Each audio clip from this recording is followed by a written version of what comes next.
আমাদেরকে বলা হয় ডক্টর মোস্তফা ফয়সাল পারভেজ উড়ে এসে জুড়ে বসেছে। মোস্তফা ফয়সাল পারভেজ এই বগুড়ার সন্তান, এই মাটির সন্তান, ছাত্র রাজনীতি করে বারবার কারাগারে গিয়ে তার রাজনীতির প্রমাণ দিয়েছেন। তিনি বিশ্ববিদ্যালয়ে পড়িয়েছেন, পিএইচডি ডিগ্রি অর্জন করেছেন। সংগঠন বলেছে বগুড়ার টানে তিনি বগুড়ায় চলে এসেছেন। দুর্ভাগ্যজনকভাবে আমরা কিছু মানুষের মুখোমুখি হয়েছি, যেই মানুষরা বিশ্ববিদ্যালয়ের পাঠ কি জানার কোনো সুযোগ হয় নাই, যেই মানুষরা একজন বিশ্ববিদ্যালয়ের শিক্ষকের মর্যাদা কি তা কখনো অক্ষুণ্ণ রাখতে পারে নাই।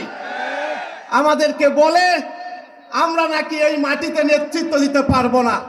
আমরা বলি আমরা কি এই মাটির বর্গা চাষি? এই মাটি কি আমরা পত্তন নিয়েছি কারো কাছ থেকে? আল্লাহ এই মাটিতে আমাদের জন্ম দিয়েছেন, আমাদের দাফন হবে এই মাটিতে। শহীদ মালেক শুয়ে আছে এই মাটিতে, শহীদ মামুন শুয়ে আছে এই মাটিতে।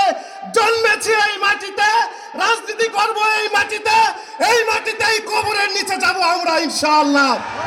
কারো কাছে কোনো বন্ধকি দিয়ে, কারো কোনো দয়া দাক্ষিণ্য নিয়ে, কারো কোনো অনুকম্পা নিয়ে এই মাটিতে কখনো কোনোদিন রাজনীতি করি নাই, ভবিষ্যতেও করব না আমরা ইনশাআল্লাহ।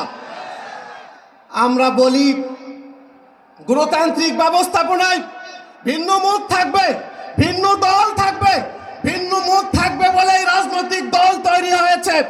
ভিন্ন মতের কারণে নির্বাচন হয়। জনগণের কাছে একটি চয়েস থাকে, আপনার হাতে অনেকগুলো অপশন থাকবেন। আজকের এই মনসুর আলী কলেজ মাঠে আমরা আমাদের আদর্শের কথা বলবো, আমরা আমাদের যুক্তির কথা বলবো, আমরা আমাদের ইশতেহার বলবো, আগামী দিনের বাংলাদেশ নিয়ে আমাদের পরিকল্পনা